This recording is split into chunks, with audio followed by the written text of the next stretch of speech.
Continuing series on atmospheric dynamics. Today we'll be taking a first look at the vertical structure of the atmosphere and derive the equations of motion in pressure-based vertical coordinates. So our first look at vertical structure will deal with this concept known as hydrostatic balance. Let's assume for a moment that our fluid parcels are stacked one on top of each other, and that these fluid parcels are essentially static in space. That is, they are exhibiting a force balance associated with no vertical velocity or vertical acceleration. Looking at the forces then acting on the fluid parcel, we have pressure gradient force working across the fluid parcel in the vertical direction, and we have gravitational force acting as a body force on the volume of the fluid. We will be dealing with a fluid parcel that is here represented as a cylinder. Essentially, it has a certain vertical thickness associated with it, given by delta Z, a certain horizontal area, given by delta A certain density, rho, and pressure, which acts on both the top and the bottom of the fluid parcel. From here, you can then derive the mass of the fluid parcel, which is given by rho delta A delta Z, or essentially the density multiplied by the volume. And we can further observe that the pressure acting on the bottom of the fluid parcel, here denoted P, will exert a force with magnitude P times delta A in the positive Z direction, whereas on the top of the fluid parcel, pressure forces will induce a force of P plus delta P, all multiplied by delta A, where here delta P represents the change in pressure over the width or the thickness of the fluid parcel. In order to preserve force balance, then, we must have that the pressure acting on the bottom face plus the pressure acting on the top face plus gravity all equal zero. That will then lead to zero acceleration experienced by the cylinder of air. So the pressure acting on the bottom face is given by P times delta A. The pressure acting on the top face is downward, so it must have a negative sign in front of it, and so its force exerted on the fluid parcel is going to be negative P plus delta P, all times delta A. And gravity, which is a body force, will have magnitude equal to G times M, where M is the mass of the fluid parcel, and that can then be expanded as minus G rho delta A delta Z. By summing these forces together and eliminating the P term, which cancels from the top and bottom forces, we then obtain that you must have that the change in pressure across the fluid parcel must be plus G times rho times the thickness of the fluid parcel must equal zero. We can expand out this pressure thickness associated with the fluid parcel using a Taylor series expansion to instead write it as a slope of pressure with respect to the vertical coordinate Z multiplied by the thickness delta Z. By substituting that in and dividing through by delta Z, we then obtain an equation known as hydrostatic balance. That is, in order for the fluid parcel to remain static, not experiencing any acceleration, we must have that 1 over rho times the partial derivative of the pressure with respect to the Z direction must equal negative G. This will ensure that no vertical accelerations are then felt by the fluid parcel. So this can give us some pretty significant insight then onto how the vertical structure of the atmosphere shapes up. Note that if we assume, for instance, that the vertical atmosphere is isothermal, then using this property in addition to the concept of hydrostatic balance can give us an explicit formula for the pressure field as a function of the height coordinate Z. So using ideal gas law, we can substitute in rho equals P over R dt to the equation for hydrostatic balance and observe that we then obtain a formula only containing pressure, temperature, and constant terms.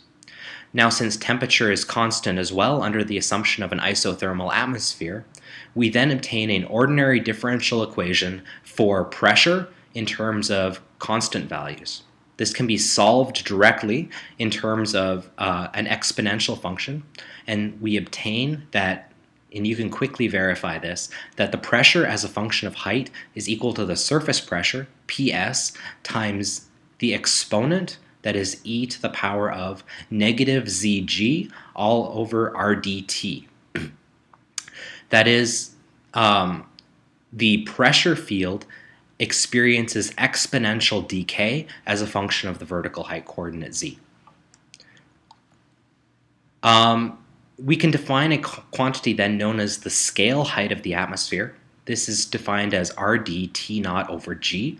I leave it to you to verify that the units of Rd T naught over G actually do give a quantity in terms of meters.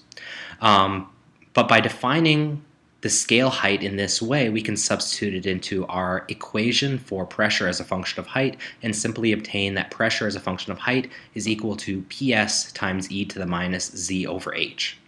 The scale height is an interesting quantity then. For an isothermal atmosphere, it imparts a natural measuring stick, or some natural distance unit that is then associated with the vertical structure of the atmosphere. So in some idealized sense then, we say that over one scale height in the atmosphere, the pressure will drop by approximately 30%, corresponding to e to the minus 1 or 1 over e as a percentage. This quantity will come in handy later when we're interested in describing the scales associated with the atmosphere. That is, the natural units of distance which show up when looking at particular systems in the mid-latitudinal atmosphere. If we plot out this exponential decay profile on a log plot, observe that in this plot, pressure along the x-axis is logarithmic. That is, every tick mark represents a factor of 10 difference in the total pressure. And plot an observed pressure profile, here shown with a solid line, against the idealized profile, here shown as a dotted line. We'll observe that the exponential decay of pressure is actually a very close approximation to the true structure of the atmosphere. There are only small variations associated with particular layers of the atmosphere that are either slightly warmer or slightly cooler than the isothermal profile. And in general, for the atmosphere, we observe that the best fit occurs when the scale height is approximately 6.8 kilometers. Okay, so let's consider the more general case. Let's assume that we do not have an isothermal atmosphere, but we're instead interested in determining the vertical structure of pressure. So, given the hydrostatic pressure formula that we have here in the top left, we can integrate from some height z to the top of the atmosphere, where the top of the atmosphere here is assumed to occur at z equals infinity. That is, at some distance so far away that the atmosphere effectively goes to zero density and zero pressure. We observe that at this infinite distance, pressure is equal to zero, and so by integrating hydrostatic balance, we then obtain that the pressure at a particular height is equal to gravity, 9.8 meters per second squared, multiplied by some vertical integral of the density field. This vertical integral is interesting because since it only contains density, it's essentially analogous to the height thickness of a fluid column going up to infinite height. It corresponds then to the mass contained within that fluid column per unit area. So the units that we obtain from this integral are actually kilograms per meter squared, representing the mass per unit area above a height z. So that means that the pressure felt at a particular height location in the atmosphere is directly proportional to the total mass of the atmosphere above it. The constant of proportionality then is simply given by gravity. This is interesting because this correspondence between the pressure felt at a particular location and the total mass above it can be extended to obtain a formula for the total mass of the atmosphere as a function of the surface pressure. Surface pressure can be very easily measured, and consequently it's very easy to then estimate the total mass of the atmosphere given our knowledge of surface pressure. In fact, the formula that pops out of it is surface pressure equals G times ma all over 4 pi a squared. Here A represents the radius of the Earth. You can try it yourself in order to calculate the mass of the atmosphere. Okay, we're now going to introduce a new concept known as geopotential. Geopotential, as you will see later, comes in handy when describing the atmospheric flow along surfaces of constant pressure. That is, if one is to consider flows along pressure surface where, for instance, pressure is given, say, 800 hectopascal, 500 hectopascal, or 200 hectopascal, geopotential gives us some notion of the height of our fluid parcel on that pressure surface. It is a potential function. The reason that it is called geopotential is because it has this notion of a potential. That is, when you take the gradient of the geopotential, you obtain the gravity field. Note that the gradient of a scalar quantity here is a vector quantity, and so we must have that the gravity is multiplied by the direction in which the gravity acts, that is, in the vertical direction. Total gravitational force then acting on a fluid parcel, given by Fg over m equals minus gk, has direct correspondence with the geopotential, and one can quickly see that the total force acting is simply given by the gradient of this geopotential, negative gradient of this geopotential. So in height coordinates, the geopotential is purely defined as a function of z. That is, if you take the derivative of the geopotential with respect to z, you obtain g. This falls out immediately from the potential equation in the top left of this slide because the geopotential is only acting in the vertical direction, so all the components of the gradient are going to be 0 except for the vertical component. So given d phi dz equals g, we can integrate this relationship then over from the surface to a particular reference height in order to obtain that the geopotential at a given height minus the geopotential at the surface is simply given by the integral of gravity over the height column between 0 and z. We're going to define that the geopotential at the surface is equal to 0. We have the freedom to do so because the gradient of any constant is always equal to 0, and hence define the geopotential as the integral from 0 to z of g, or simply given by g times z. So this highlights an important interpretation of the geopotential.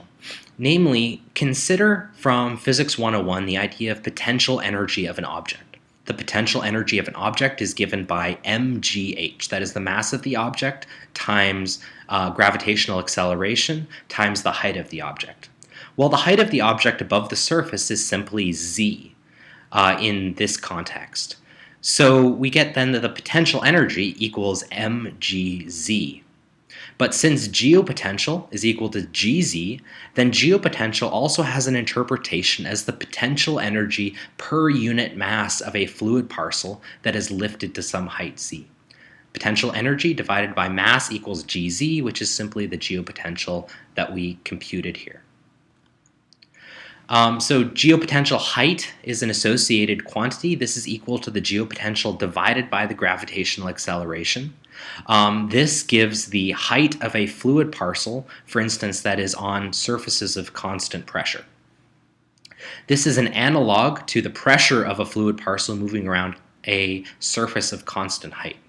So when we're working with constant pressure surfaces, it's natural to describe fluid parcels in terms of their geopotential or their geopotential height. So our interest now is to kind of come up with this connection between geopotential and pressure. In some sense, geopotential on constant pressure surfaces is analogous to the use of pressure on constant height surfaces. So let's see if we can explore this a bit further. We have that the derivative of geopotential with respect to z is equal to the gravitational acceleration. We can rearrange this as g dz equals d phi. We also have hydrostatic balance, which says dp dz equals minus rho g, and we can rearrange this for g dz again to be equal to minus dp over rho. If we use ideal gas law, we then obtain that the geopotential thickness, that is the geopotential between two pressure reference heights, is given by minus r dt dp all over p, in the formula shown on the bottom here. Well, we can now integrate this equation in order to obtain an expression for the geopotential thickness between two reference pressures. So if we integrate over a layer between pressures P1 and P2, we then obtain that the thickness associated with the layer, that is the geopotential height difference over this layer, is equal to minus Rd over G times the integral from P1 to P2 of the temperature, or mean temperature over the layer, times d log P. This formula can then be used in order to compute the thickness associated with an arbitrary atmospheric layer. In particular, observe that the thickness of a particular layer is proportional to the temperature of the layer. That is, if the atmospheric gas is cold, it will tend to produce smaller geopotential thicknesses corresponding to a denser, thinner layer, whereas larger temperatures will tend to lead to expansion of the gas and will lead to thicker layers. This expression for the thickness of the layer actually has a known name to it, known as the Hypsometric Equation. For a constant layer thickness, or layer temperature, one can actually obtain the height of this particular layer as explicitly from the formula that we derived on the previous slide as Z2 minus Z1, which we'll define as H representing the height or thickness of the layer, is equal to RdT, T here being the mean temperature of the layer divided by G, gravitational acceleration, times the log of P1 over P2. Note that P1 corresponds to lower altitudes in the atmosphere, and so P1 is larger than P2. Hence, the quotient P1 over P2 is greater than 1, and the logarithm is positive. That is, as long as P1 is greater than P2, then we will get a positive thickness associated with this particular layer of the atmosphere. So the hypsometric equation is useful because it provides a relationship between the layer thickness in the atmosphere and the temperature of that layer. One thing worth mentioning associated with the geopotential is that regions of minimum geopotential tend to correspond spatially with regions of minimum surface pressure. That is, if we were to draw constant pressure contours on an xz plot, x being the horizontal coordinate and z being the vertical coordinate, and we emphasize a trough in the pressure surfaces where the pressure surfaces dip, you'll notice that at the bottom of the trough is where we're going to experience minimum pressure at the surface. This is also the point where fluid parcels on these constant pressure surfaces will have minimum altitude or height associated with them. Consequently, fluid parcels at this location will have a minimum in their geopotential. So geopotential minima and surface pressure minima tend to be spatially co-located with one another. Hence, you can think of minima on constant pressure surfaces minima geopotential on constant pressure surfaces to correspond to minima in the surface pressure field. Okay, so let's take a look now at the horizontal momentum equation that we derived previously. This is the form of the horizontal momentum equation using a height-based vertical coordinate. We have surface forces given by pressure gradient force and friction viscosity. In particular, pressure gradient force is responsible for initiating motion. It induces an acceleration from high pressure to low pressure. Friction viscosity opposes this motion. The gravitational force also works on the volume of the fluid parcel. This is a body force. It is responsible for stratification and buoyancy and is associated with hydrostatic balance, as we saw earlier. And we also have apparent forces associated with Coriolis and curvature in the atmosphere. These are associated with the coordinate frame in which we have derived the equations of motion. Coriolis force is responsible for modification of the large-scale motion of fluid parcels in spherical coordinates. All of these forces together then contribute to the acceleration of the fluid parcel, which is the change in momentum associated with the fluid parcel. So the form that we have so far looked at horizontal momentum relies on the usage of constant height surfaces. That is, we are interested in explaining these equations with z constant. However, as we will shortly see, hydrostatic balance is so intrinsically a part of atmospheric motions that we can actually use hydrostatic balance in order to simplify these equations. In particular, we are interested in deriving a form of these equations on pressure surfaces. The use of the hydrostatic approximation will be part of this derivation and will be useful in simplifying the full set of atmospheric flow equations for this context.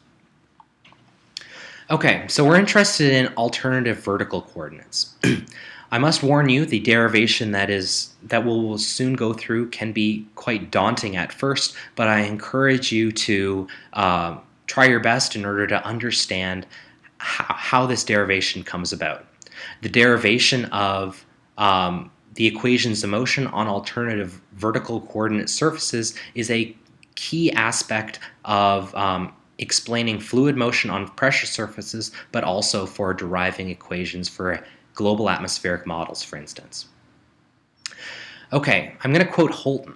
The general set of equations governing the motion of the atmosphere is extremely complex. We have seen previously these equations of motion, and in particular seen that they are quite daunting at first.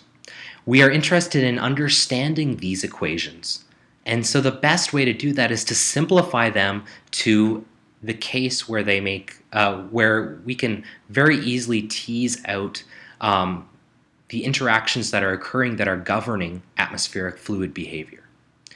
Since no general solutions are known to exist, that is, the atmosphere tends to be chaotic, it is necessary to develop models based on systematic simplification of the fundamental governing equations.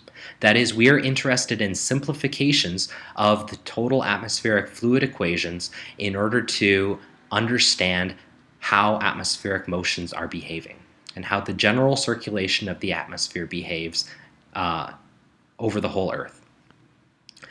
So there are two goals of dynamic meteorology. We want to understand atmospheric motions, that is diagnosis. We want to understand what the general relationships are between the key variables that govern atmospheric motion, that is thermodynamic variables and the velocity variables. And we want to predict future atmospheric motions. That is, we want to use these equations that we've derived in order to come up with models that will allow us to predict future weather. The usage of an alternative vertical coordinate frame, in particular using the hydrostatic approximation, will simplify the equations of motion and make it easier in order to understand how the fluid is behaving, and will make it easier for us to predict future atmospheric fluid behavior. Okay, so pressure coordinates are a desirable coordinate system. We know that pressure is essentially monotonically decreasing with height. That is, as you go to higher altitudes in the atmosphere, pressure will decrease. It is extremely rare in the atmosphere in order to have pressure remain constant or increase in a vertical column. You essentially need to have incredibly strong deep convection events over very fine scales, very limited horizontal scales in order to get any sort of inversion of pressure in the atmosphere. For large-scale motions, it is never the case that pressure will invert as you go up in height. Consequently, we can label any fluid parcel in the atmosphere not only using latitude, longitude, and its altitude in the atmosphere, but we can also label it via latitude, longitude, and pressure in the atmosphere. That is, since only one altitude will correspond to a particular pressure, then there is a unique labeling mechanism in terms of pressure analogous to the labeling mechanism that we use for the height coordinate. Recall that the fundamental properties of our fluid parcel are its location in space. From those properties we derive concepts of velocity and acceleration. And so by changing the labeling in space in terms of latitude, longitude, and pressure, we will then obtain corresponding velocities in terms of horizontal location and pressure. So the key point here is that the monotonically decreasing nature of pressure makes it a good choice as a vertical coordinate. So in order to derive our equations of motion in pressure coordinates, we're going to need several quantities, some of which will be described in this lecture and some will be described in the next lecture. First of all, we need an expression for the pressure gradient force. Note that since we're working on constant pressure surfaces and our existing horizontal momentum equations use gradients of pressure, the gradient of pressure on a constant pressure surface is exactly equal to 0. That is, the change of pressure on a constant pressure surface is clearly equal to 0. But there must be some analog that is initiating the motion for a fluid parcel sitting on a pressure surface. We will soon see that the concept of geopotential that we discussed earlier will then play that role of the pressure gradient force. We need some way in order to express the material derivative describing advection and connecting the Lagrangian and Eulerian frames of atmospheric fluid motion, being a key equation of atmospheric fluid. We need some way to express vertical velocity. Recall, vertical velocity before was defined as the change in altitude, z, per unit time following the fluid parcel. If we are no longer using z as a vertical coordinate, it is probably no longer desirable to use w or dz dt as the vertical velocity. We need a modified thermodynamic equation, perhaps a simplified equation that accounts for what we have learned about pressure coordinates. We need some expression representing continuity or conservation of mass, and we need an expression representing hydrostatic balance in pressure coordinates. Okay, so we need some analog for pressure gradient in pressure coordinates. As mentioned earlier, the gradient of pressure on constant pressure surfaces is 0, so it makes no sense that that term would appear for a horizontal momentum equation on pressure surfaces. Since pressure is constant on these surfaces, we need some sort of analog. The analog that we discussed earlier is this idea that there is a height variable, z, which you can use to describe, which changes as fluid parcels move along constant pressure surfaces. Consequently, we will see that this geopotential, which is closely related to the height of a fluid parcel, will play that role of the pressure on a pressure surface. The derivation that we will see for these generalized vertical coordinates is as follows. So we're going to do the derivation for generalized vertical coordinates. That is, we can use it for any coordinate surface. We do not necessarily need to choose pressure as the vertical coordinate. We can choose, for instance, potential temperature, which is sometimes used for vertical coordinates, or essentially any other quantity. Any expression S that is a single-valued monotonic function of height can be used as a vertical coordinate. Note that you need to have unique labeling associated with this particular quantity. That is, you cannot have S obtain the same value at two different altitude locations. That would cause the formulation that we will soon describe and derive to essentially fall apart. Okay, so velocity is represented along surfaces of constant S. That is, we anticipate that as our fluid parcel moves along, it will be constrained to surfaces of constant S if there is no velocity perpendicular to surfaces of constant S. So let's draw our surface of constant S in a xz cross-section. It is shown by the red line in this plot.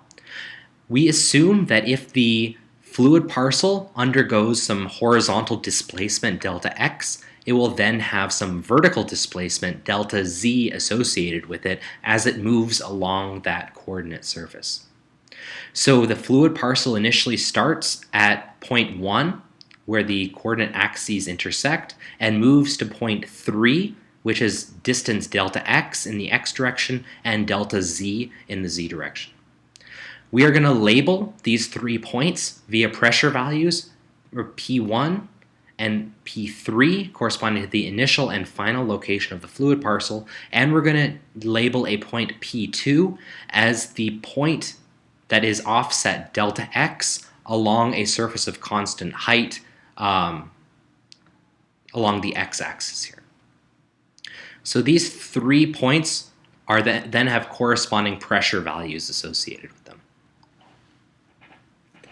Okay, so the change in pressure experienced by the fluid parcel as it moves along S is then going to be equal to P3 minus P1 all over delta x. That is, as the fluid parcel moves from point 1 to point 3, it experiences a change delta P given by this quantity. We can now add and subtract 0 in the form of P2 over delta x minus P2 over delta x. By adding this into this expression, we can then break up the P3 minus P1 over delta x into a P3 minus P2 over delta x plus a P2 minus P1 over delta x. Note here that we've basically separated the vertical motion of the fluid parcel into a horizontal displacement and a vertical displacement. This can be emphasized further by basically multiplying by delta z over delta z, specifically 1, and observe that P3 minus P1 over delta x is equal to P3 minus P2 over delta z. Note that this looks very much like a derivative of P at constant x multiplied by the change in height, delta z, over the horizontal displacement, delta x, plus P2 minus P1 over delta x. Note that this last term, P2 minus P1 over delta x, looks very much like an x derivative of pressure along a constant height surface.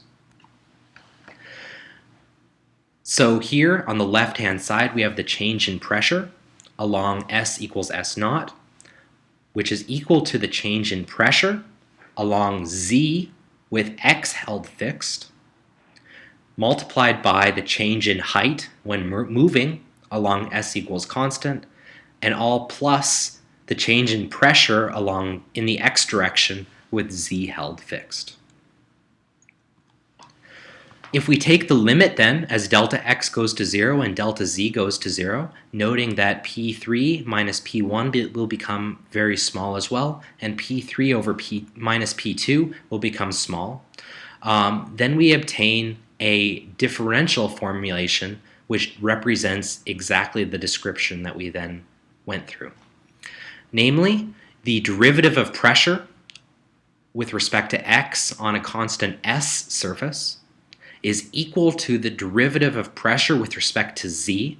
This is represented by the P3 minus P2 over delta z, times the change in z over a distance delta x on a constant S surface, plus the change in pressure with respect to x along a constant z surface.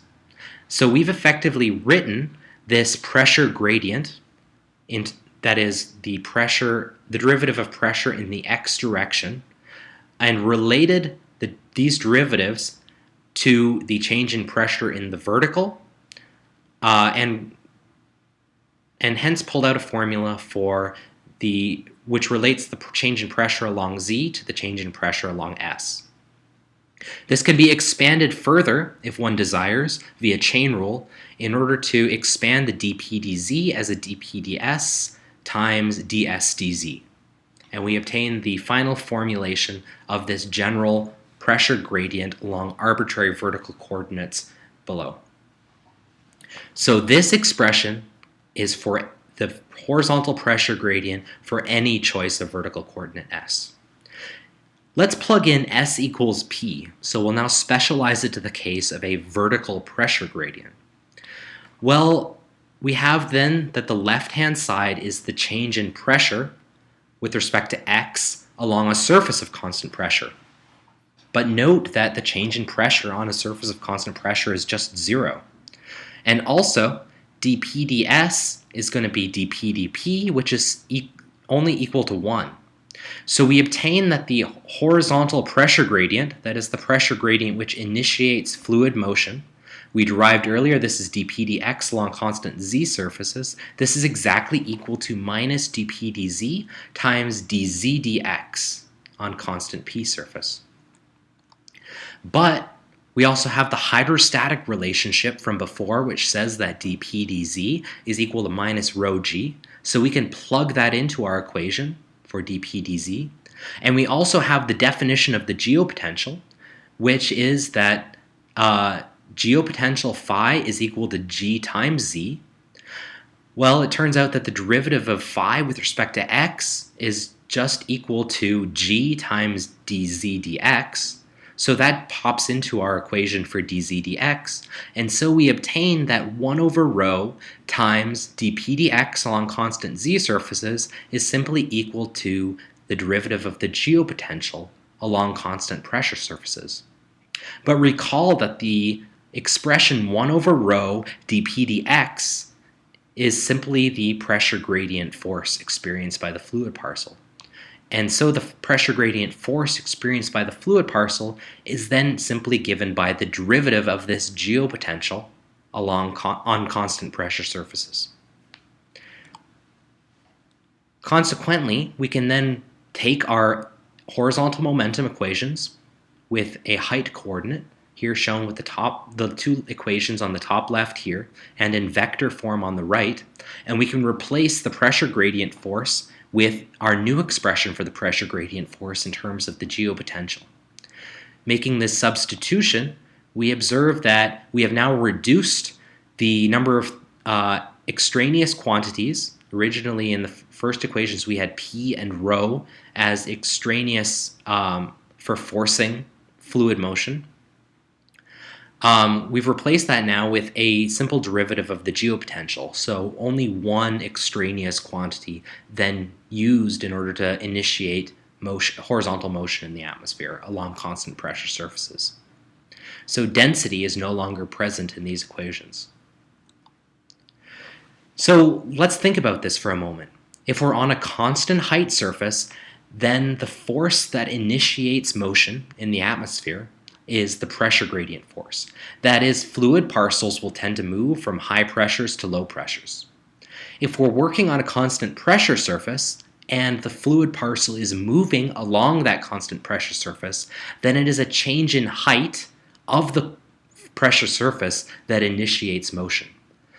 That is, you can think of it as the fluid parcel tends to roll down the hill, or tends to roll down the pressure surface towards a minimum of geopotential. So the force that initiates motion is a tendency for the fluid parcel to roll along a constant pressure surface towards a minimum of geopotential.